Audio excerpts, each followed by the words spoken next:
Hello বন্ধুরা, আজকে নিয়ে চলে এসেছি পাবদা মাছ। দেখো, পাবদা মাছকে ভালো করে ধুয়ে নিয়েছি। দেখো, মোটামুটি 6-7 পিস মতো ছিল, বড় সাইজের নিয়েছি। ভালো করে ধুয়ে রেখে দিয়েছি। আর যে মশলা দরকার, খুব সামান্য মশলা লাগবে। বেশি করে একটু পোস্ত নেবে, সাদা সর্ষে অল্প, কালো সর্ষে অল্প, পরিমাণ অনুযায়ী, কিন্তু পোস্তটা একটু বেশি নেবে। আর টমেটো, এদিকে কাঁচা লঙ্কাটা ঝাল অনুযায়ী, টমেটোটা মোটামুটি 2টো দেবে, 6 পিস মাছ আছে বলে। আর এদিকে নুন হলুদ ভালো করে মাখিয়ে নেবে পাবদা মাছকে। পাবদা মাছ যেহেতু ফোটে, ওই জন্য আমি একটু সর্ষের তেলও দিয়ে দিয়েছিলাম। তেলে দিলে কিন্তু ফুটতে শুরু করে দেয়, একদম তেল ছিটকে এদিক ওদিক হয়ে যায়। একটু সর্ষের তেল মাখিয়ে আধা ঘন্টা একটু রেস্টে রেখে দেবে। দেখো, দেখো মাখিয়ে আমি রেখে দিয়েছিলাম। এরপর সর্ষের তেল দিয়ে করবে অবশ্যই। সর্ষের তেলটা কড়াইয়ে দিয়ে দিলাম, পরিমাণ মতন দিয়ে দেবে। এরপরে ঢাকা দিয়ে দিয়ে মাছগুলো অবশ্যই ভাজবে, না হলে কিন্তু তেল ছিটকে আসবে।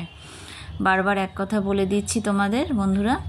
এরপর সেই তেলের মধ্যে মাছগুলো যেহেতু ভাজা হয়ে গেছে, এবং সেই তেলের মধ্যেই আমি কি করলাম, 5 ফোড়ন দিয়ে দিলাম।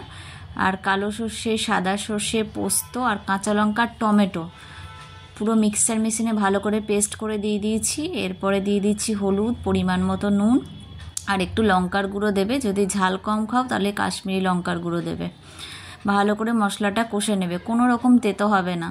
যেহেতু পোস্তর পরিমাণ বেশি আছে আর সর্ষে কম আছে, তেতো হবে না, চিন্তা করবে না। একটু কষে নেবে, কাঁচা লঙ্কা একটু দিয়ে দেবে, যেহেতু একটা ফ্লেভার আসে।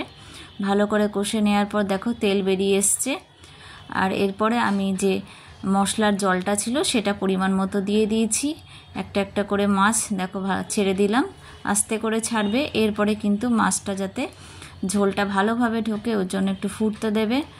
আর লো আঁচ করে করবে। দেখো কত সুন্দর হয়ে গেছে, খুব টেস্টি হয় খেতে। একবারটি করে দেখবে এইভাবে, খুব সুন্দর হয়। আর গরম ভাতের সাথে অবশ্যই খেয়ে দেখবে, খেয়ে আমাকে জানাবে কেমন হয়েছে। দেখো জাস্ট লুকটা দেখো, দারুণ হয়েছে। আর করলে আমাকে